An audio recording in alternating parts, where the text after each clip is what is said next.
Welcome to all. स्वागत है आप सभी का। तो आज के इस लेक्चर में हम बात करेंगे helical path of charge particle in magnetic field. तो भैया कॉपी पेंसिल निकाल लीजिए और नोट्स बनाते रहिए। तो हेडिंग क्या डालेंगे? हेलिकल पाथ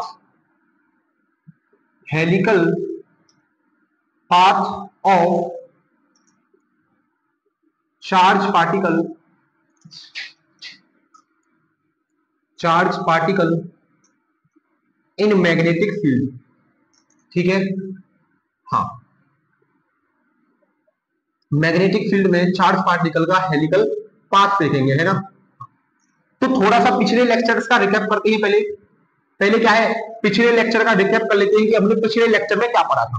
देखो, हमने पिछले लेक्चर में कल पाथ देखा था चार्ज पार्टिकल का, जब वो मैग्नेटिक फील्ड के पैरेलल या फिर एंटी पैरेलल मूव करता है या फिर उस मैग्नेटिक फील्ड के परपेंडिकुलर मूव करता है ना। हाँ, तो देखो, अगर मैंने कहा कि केस वन हमने ये देखा था, कि अगर जब कोई चार्ज पार्टिकल 0 डिग्री के एंगल से मैग्नेटिक फील्ड में एंटर करता है तो उसका पाथ कैसा होता है। देखो, ये मान लो कि हमारे पास कोई एक मैग्नेटिक फील्ड है।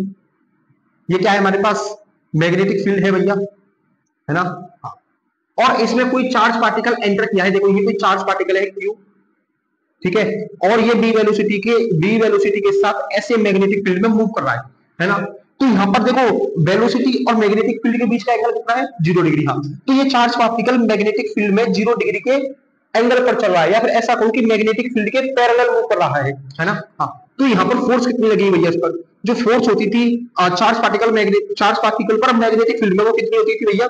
क्यू वी साइन थीटा, है ना, साइन थीटा। और ये जो थीटा होता था, ये एंगल होता था वेलोसिटी और मैग्नेटिक फील्ड के बीच का। हाँ, तो यहाँ पर वेलोसिटी और मैग्नेटिक फील्ड के बीच का एंगल कितना है भैया? 0। हाँ, तो थीटा की जगह पर कितना लिख दूंगा मैं? 0 डिग्री। और साइन 0 कितना होता है भैया? 0। तो जो यहाँ पर फोर्स आएगी, जो यहाँ पर मैग्नेटिक फोर्स आएगी इस चार्ज पार्टिकल पर मैग्नेटिक फील्ड में, वो आएगी 0। मतलब इस चार्ज पार्टिकल पर कोई भी फोर्स नहीं लगेगी, अच्छा, जब ये इस चार्ज पार्टिकल पर कोई भी फोर्स नहीं लग रही है इस मैग्नेटिक फील्ड में, तो ये जैसे मूव कर रहा था ऐसे मूव करेगा। तो भैया ये पैरेलल मूव कर रहा था, ये पैरेलल ही मूव करेगा। और देखो, यानी इसकी जो वेलोसिटी होगी वो कैसी होगी? कांस्टेंट वेलोसिटी के साथ ये मूव करेगा। मतलब यहाँ पर एक्सेलरेशन क्या होगा? यहाँ पर एक्सेलरेशन जो होगा यहाँ पर 0 होगा, यानी कांस्टेंट वेलोसिटी के साथ ये चार्ज पार्टिकल मूव करेगा।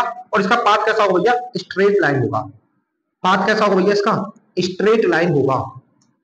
ठीक है, हाँ, जिसने ये पहला लेक्चर नहीं भी देखा है तो भाई साहब आज का लेक्चर बहुत अच्छे से समझ जाएगा, उसकी कोई दिक्कत वाली बात नहीं है ना। हाँ, और हमने एक केस 2 ये देखा था कि जब कोई भी चार्ज पार्टिकल परपेंडिकुलर मूव करता है या फिर थीटा इक्वल्स टू 90 डिग्री पर मूव करता है किसी भी मैग्नेटिक फील्ड में, तो उस पर लगने वाली फोर्स क्या होगी या फिर उसका पाथ क्या होगा उस चार्ज पार्टिकल का, है ना। हाँ, जैसे मानो कि मेरे पास ये मैग्नेटिक फील्ड है, क्रॉस का मतलब क्या भैया? ये इनवार्ड मैग्नेटिक फील्ड है, यानी मैग्नेटिक फील्ड जो है वो अंदर की तरफ है। मैग्नेटिक फील्ड कहां है भैया?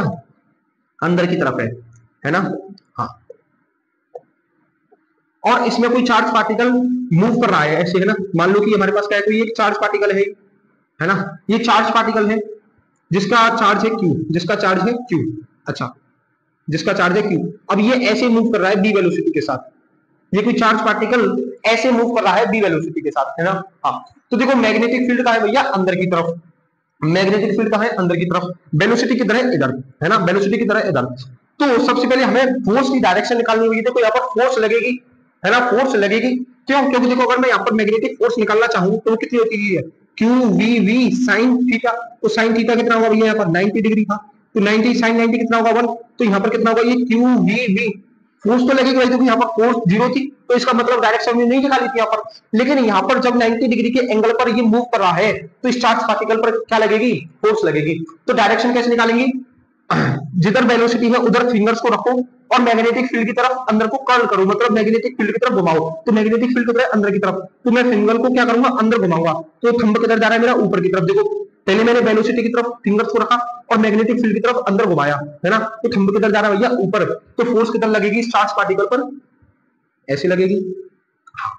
तो देखो, ये चार्ज पार्टिकल जो है वो जाना तो ऐसे जा रहा था, लेकिन फोर्स इसको ऊपर खींचेगी, है ना। हाँ, तो इसका पाथ जो होगा यहाँ पर कुछ सर्कुलर पाथ आएगा इसका निकल कर, है ना। ये पाथ कैसा आएगा? इसका सर्कुलर पाथ आएगा। इसको सही से बना लेना भाई साहब, है ना। हाँ, बस फील लो कि इसका जो पाथ आएगा वो कैसा आएगा? सर्कुलर आएगा। पाथ जो है वो इसका कैसा आएगा? सर्कुलर आएगा, है ना। इसका पाथ कैसा होगा, सर्कल। अच्छा, अब देखो यहां पर जब ये चार्ज पार्टिकल 90 डिग्री के एंगल पर मूव कर रहा है तो ये जो मैग्नेटिक फील्ड में एंटर करेगा तो इसका फोर्स लगेगी। तो मैग्नेटिक फील्ड इस चार्ज पार्टिकल के मोशन, मतलब इस चार्ज पार्टिकल की स्पीड को चेंज नहीं कर सकती। समझ रहे मेरी बात को? जब ये चार्ज पार्टिकल देखो 90 डिग्री के एंगल पर जा रहा है तो इस पर क्या लग रही है, फोर्स लग रही है। तो इस मैग्नेटिक फील्ड की वजह से इस चार्ज पार्टिकल की स्पीड पर कोई फर्क नहीं पड़ेगा, है ना। स्पीड क्या रहेगी, इसकी कांस्टेंट वेलोसिटी से मूव करेगा। लेकिन ये मैग्नेटिक फील्ड क्या कर देगा, इसके पाथ को सर्कुलर कर देगा। मतलब जब ये चार्ज पार्टिकल परपेंडिकुलर जाएगा मैग्नेटिक फील्ड के तो ये सर्कुलर पाथ में घूमने लगेगा।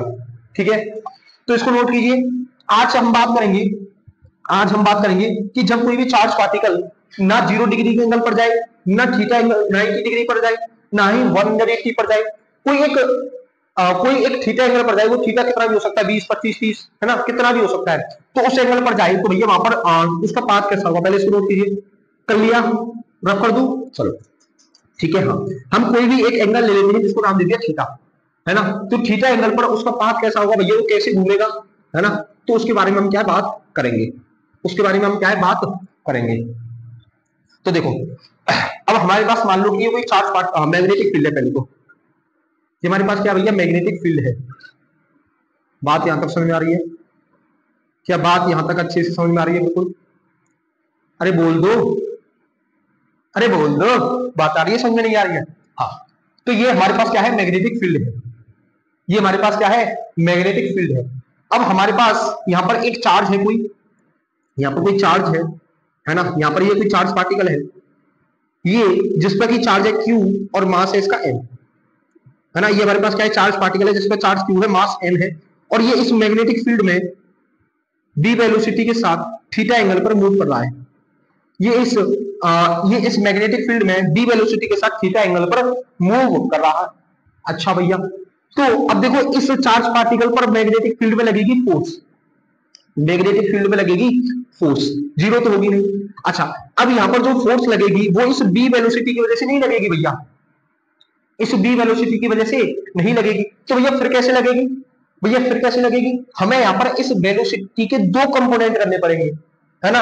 एक कंपोनेंट करना पड़ेगा एक्स एक्सिस में और एक कंपोनेंट करना पड़ेगा वाई एक्सिस में। अब भैया एक्स एक्सिस और वाई एक्सिस में कंपोनेंट क्यों कर रहे हैं, क्योंकि अगर ध्यान से देखो तो ये चार्ज पार्टिकल किधर मूव कर रहा है, एक्स वाई प्लेन में किधर मूव कर रहा है ये चार्ज पार्टिकल। देखो मैग्नेटिक फील्ड कैसे एक्स एक्सिस में, है ना। हाँ, और ये चार्ज पार्टिकल कुछ कैसे जा रहा है, ऐसे। तो ये एक्स वाई प्लेन में मूव कर रहा है ये चार्ज पार्टिकल। हाँ भैया बिल्कुल। तो यहाँ पर क्या होगा, इस चार्ज में इस वेलोसिटी के दो कंपोनेंट करना पड़ेंगे। देखो एक इधर होगा, इधर कौन सा होगा भैया, बी कॉस थीटा, और एक वाई एक्सिस में होगा जिसको हमने बोला बी साइन थीटा। अच्छा भैया, यहाँ पर बी कॉस थीटा क्यों पता होगा, जिधर एंगल होता है हमारा उधर कौन सा कंपोनेंट आता है, कॉस थीटा वाला, और उसके अपोजिट एक्सिस में कौन सा आता है, साइन थीटा। एक्स एक्सिस में कॉस थीटा वाला आएगा और यहाँ पर वाई एक्सिस में साइन थीटा वाला कंपोनेंट आ जाएगा। अच्छा, अब देखो, अब थोड़ी देर के लिए इस बी cos थीटा वाले कंपोनेंट को भूल जाओ, अब ये समझो कि बस ये चार्ज पार्टिकल जो है इस मैग्नेटिक फील्ड में बी sin थीटा वाले कंपोनेंट की वजह से मूव कर रहा है। यानी इस चार्ज पार्टिकल की केवल एक ही वेलोसिटी, और कौन सी है, बी sin थीटा वाली।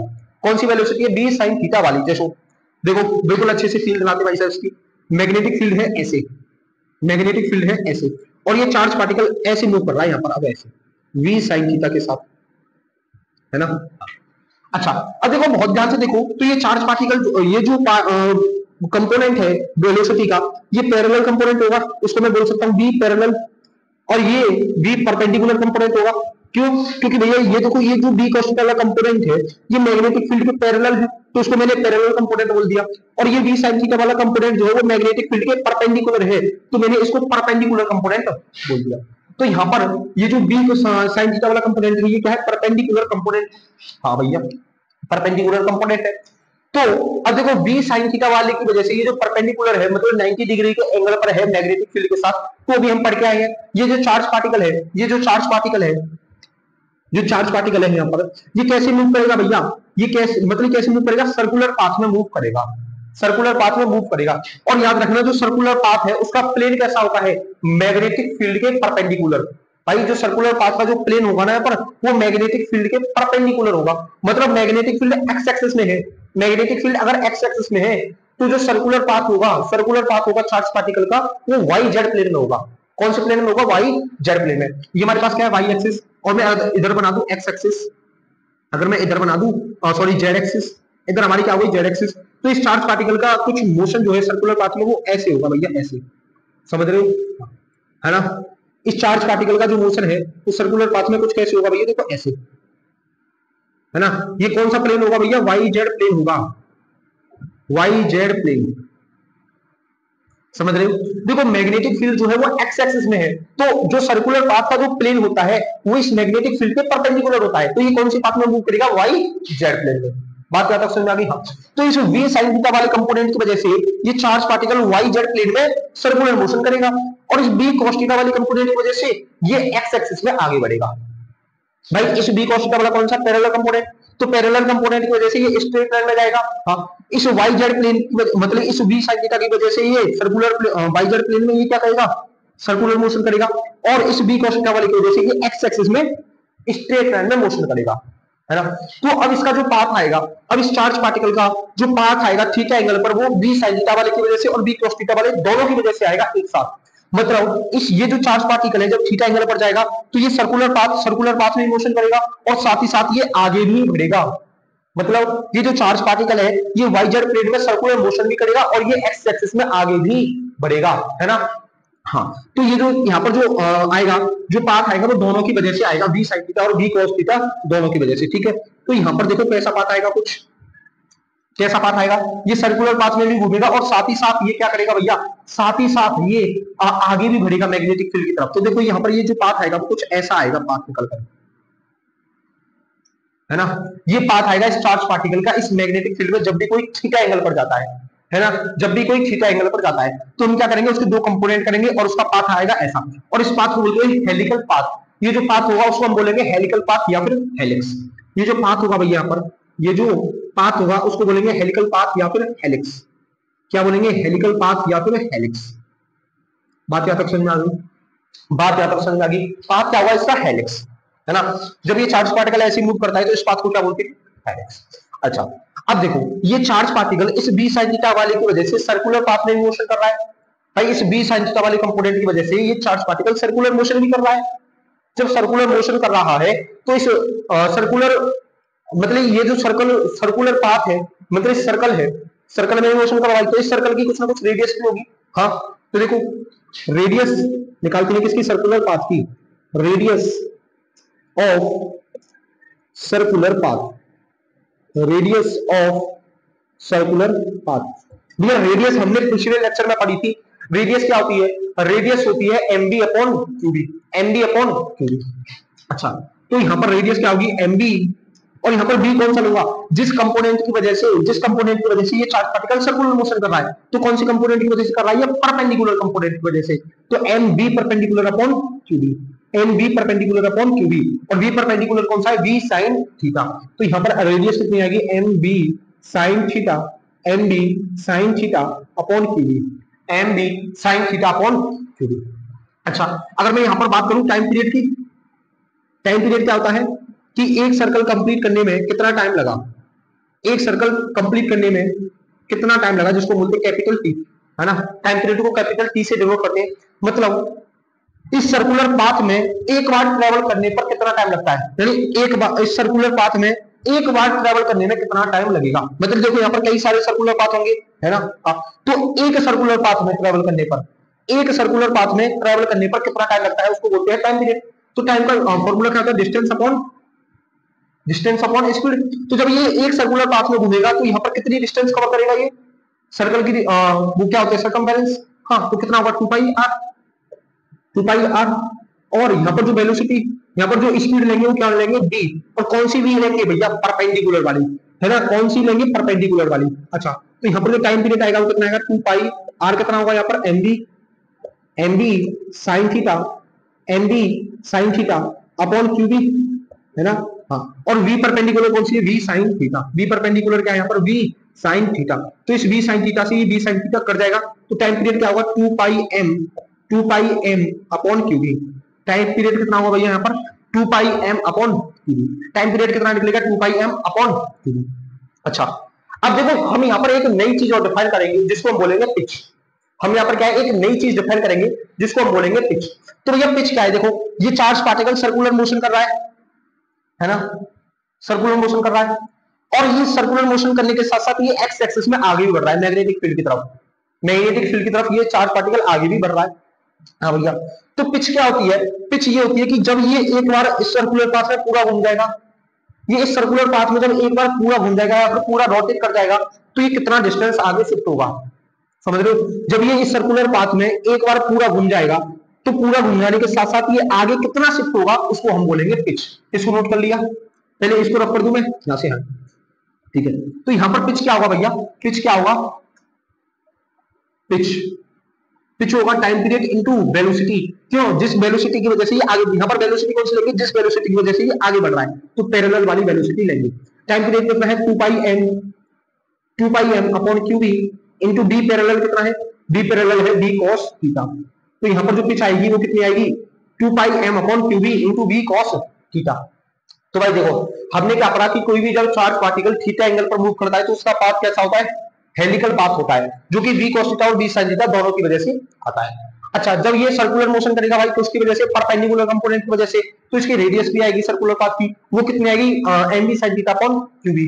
इसका टाइम पीरियड कितना आएगा, टाइम पीरियड क्या है कि एक सर्कल को कंप्लीट करने में, मतलब किसी भी सर्कुलर पाथ, एक सर्कुलर पाथ में घूमने पर कितना टाइम लगता है, सर्कुलर पाथ में एक बार घूमने पर कितना टाइम लगता है, वो होता है 2 pi M upon Q B. Pitch क्या है, पिच क्या है कि जब ये सर्कुलर पाथ में एक बार घूम रहा है ना, जब ये एक सर्कुलर पाथ को कंप्लीट कर रहा है तो ये कितना आगे शिफ्ट हो रहा है उसको बोलते हैं पिच। वो कितना है 2 pi M upon Q B into B cos theta.